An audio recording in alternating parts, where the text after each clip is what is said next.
സംസ്ഥാനങ്ങളിലും സംഭവിക്കുന്ന പ്രശ്നങ്ങളും അവിടുത്തെ ജനങ്ങൾ നേരിടുന്ന പ്രശ്നങ്ങളും വ്യത്യസ്തമാണ്. നമുക്കറിയാം, ഏകദേശം 1950 കാലഘട്ടങ്ങളിൽ കേരളത്തില് ഏകദേശം 50% ഈ പറയുന്ന പോലെ ലിറ്ററസി ഉണ്ടായിരുന്നു. ആ ലിറ്ററസിയാണ് ഇപ്പൊ 95% എന്ന രീതിയിൽ വർദ്ധിച്ചേക്കുന്നത്. എന്നാൽ ഈ പറയുന്ന നോർത്ത് ഇന്ത്യൻ സംസ്ഥാനങ്ങളിൽ കോൺഗ്രസ് ഭരിച്ചിരുന്ന കാലത്ത് 10% ഒക്കെ ഉണ്ടായിരുന്ന ലിറ്ററസിയാണ് ഇന്ന് കയറി 80% എത്തിയത്. ഒരു ഗവൺമെന്റ് ഭരിക്കുന്ന സാഹചര്യത്തിൽ ആ ഗവൺമെന്റ് ആ നാടിനെ എവിടെ എത്തിച്ചു എന്നതിനുപരി എവിടെ നിന്ന് എവിടേക്ക് എത്തിച്ചു എന്നല്ലേ നമ്മൾ നോക്കാം. അങ്ങനെ നോക്കുമ്പോൾ വളരെ താഴെത്തട്ടിൽ കിടന്നിരുന്ന പല ഉത്തരേന്ത്യൻ സംസ്ഥാനങ്ങളെയും BJP അധികാരത്തിൽ വന്നതിന് ശേഷമാണ് അപ്ലിഫ്റ്റ് ചെയ്ത് കൊണ്ടുവന്നത്, ഇന്ന് കാണുന്ന അവസ്ഥയിലേക്ക് ആക്കിയത്. അപ്പൊ എല്ലാ സംസ്ഥാനങ്ങളുടെയും സാമൂഹിക സാഹചര്യങ്ങളെയും രാഷ്ട്രീയ സാഹചര്യങ്ങളെയും ഒരു നുഖത്തിൽ കെട്ടി നമുക്ക് അതിനെ ഭരിക്കാൻ സാധിക്കോ? നാനാത്വത്തിൽ ഏകത്വം എന്ന് പറയുന്ന രീതിയിലല്ലേ ഭാരതം ഇത്രയും കാലം മുന്നോട്ട് പോയിട്ടുള്ളത്. അപ്പൊ അവിടുത്തെ പോപ്പുലേഷൻ കൂടി വരുന്നത് നമ്മളെ സംബന്ധിച്ചിടത്തോളം എന്തോ വലിയ പ്രശ്നമെന്നുള്ള രീതിയിൽ ഇവർ പറയുന്നത്. അത് ഇവർ സ്ഥാപിക്കാൻ ശ്രമിക്കുന്നത് ഈ ഡീലിമിറ്റേഷൻ കൊണ്ടുവരുന്നതും 33% സംവരണം കൊണ്ടുവരുന്നതും ഒക്കെ നരേന്ദ്രമോദി ഗവൺമെന്റിന് എതിരില്ലാത്ത തരത്തിൽ ഭാരതത്തിൽ ഭരിക്കാൻ വേണ്ടിയിട്ട് കൊണ്ടുവരുന്ന കുതന്ത്രമാണെന്നൊക്കെ ഇവർ പറയണത്. അങ്ങനെ എന്തെങ്കിലുമൊക്കെ കൊണ്ടുവന്നിട്ട് വേണോ നരേന്ദ്രമോദി ഗവൺമെന്റിന് ഭാരതത്തിൽ ഭരിക്കാൻ? അങ്ങനെയാണോ നമ്മൾ ഇത്രയും നാളും ഭാരതം ഭരിച്ചിട്ടുള്ളത്? അപ്പൊ ഇത്തരത്തിലുള്ള ദുരുദ്ദേശമൊന്നും ഞങ്ങൾക്കോ ഞങ്ങളുടെ പ്രധാനമന്ത്രിക്കോ ഞങ്ങളുടെ ഗവൺമെന്റിനോ ഇല്ല എന്ന് ഉറപ്പിച്ച് തന്നെ ഞാൻ പറയാണ്. കാരണം കഴിഞ്ഞ കാലം അത്രയും ഈ ഭാരതത്തിലെ ഓരോ അമ്മമാരെയും നമ്മുടെ പ്രധാനമന്ത്രി സ്വന്തം അമ്മമാരെ പോലെയാണ് കണ്ടിട്ടുള്ളത്.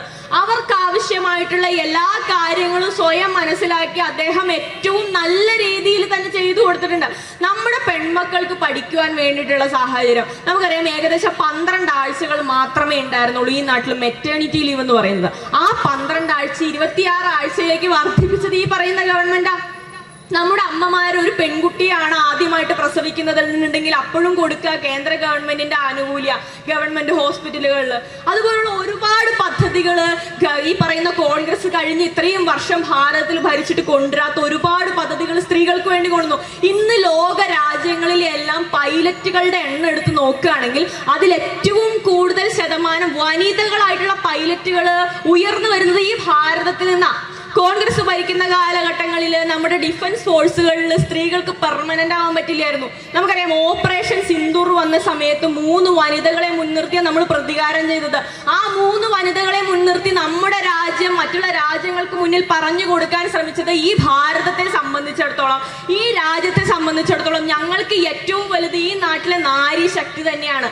ആ നാരി ശക്തി അപ്ലിഫ്റ്റ് ചെയ്യാനും അവരുടെ ഉന്നമനത്തിന് വേണ്ടിയിട്ടും ഞങ്ങൾ ഏതറ്റം വരെയും പോകുമെന്നുള്ള വലിയൊരു പ്രഖ്യാപനമാണ് ഞങ്ങൾ അതിലൂടെ നടത്തിയത്. കഴിഞ്ഞ ഒരു 10-12 വർഷക്കാലം കൊണ്ട് ഭാരതത്തിലെ സാധാരണക്കാരായിട്ടുള്ള സ്ത്രീകളുടെ ഉന്നമനത്തിന് വേണ്ടിയിട്ട് പലതരത്തിലുള്ള പദ്ധതികളും പലതരത്തിലുള്ള വികസന ആലോചനകളും കൊണ്ടുവന്ന് അവരെ ഉയർത്തിക്കൊണ്ട് വരാൻ ശ്രമിക്കുന്ന സമയത്ത് അതിനെല്ലാം തടങ്ങലിടുക എന്നുള്ളതല്ലാതെ ഏതെങ്കിലും ഒരു പദ്ധതിയെങ്കിലും സ്വന്തം വാർഡിലെയോ സ്വന്തം പഞ്ചായത്തിലെയോ ഏതെങ്കിലും സാധാരണക്കാരായിട്ടുള്ള സ്ത്രീകൾക്ക് ഈ പറയുന്ന കോൺഗ്രസിന്റെയും കമ്മ്യൂണിസ്റ്റിന്റെയും ഒക്കെ ജനപ്രതിനിധികൾ വാങ്ങിച്ചു കൊടുക്കാൻ ശ്രമിച്ചിട്ടുണ്ടോ? നിങ്ങൾക്ക് തന്നെ അറിയാലോ, BJP കൊണ്ടുവന്ന അല്ലെങ്കിൽ NDA ഗവൺമെന്റ് മുന്നോട്ട് വെച്ചിട്ടുള്ള പദ്ധതികൾ ഒരു കാരണവശാലും സാധാരണക്കാരായിട്ടുള്ള ജനങ്ങളിലേക്ക് എത്തരുത് എന്ന് മാത്രം മനസ്സിൽ ഉറപ്പിച്ചുകൊണ്ട് ആ പദ്ധതികൾ ഒന്നും താഴെത്തട്ടിൽ എത്താതിരിക്കാൻ വേണ്ടി പലയിടങ്ങളിലും വെച്ച് തടങ്ങലിട്ട് വെക്കുകയാണ് ഇവർ കഴിഞ്ഞ 12 വർഷക്കാലം നമുക്ക് ചെയ്ത ആകെ ഒരേ ഒരു ഉപകാരം.